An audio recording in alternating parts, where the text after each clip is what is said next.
This little device here is called a HackRF One, and it's the Portapack.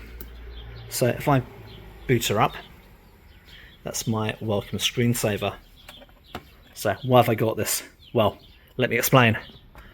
I'm going to show you how I can use this to perform a rollback attack.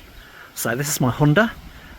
The factory remote control is rolling code.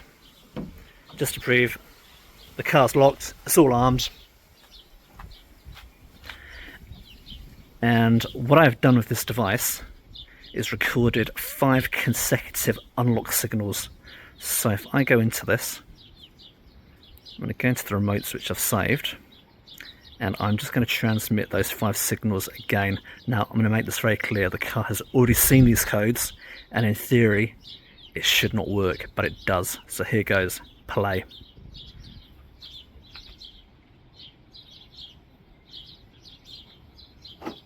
There you go, the car's unlocked.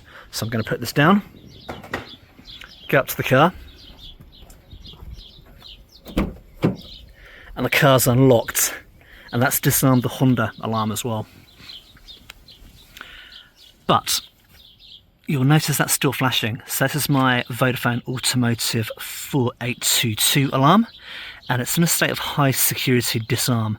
So basically that means if I attempt to start the car, or I open the bonnet, it will set the alarm off. And I've also got the OBD port down here locked as well, so if I get smart and try to program a new key or keys lost with a scan tool, it's not going to have a bar of it. So yeah, that's how a rollback attack works. For more information, check out vehiclesecurity.co.nz.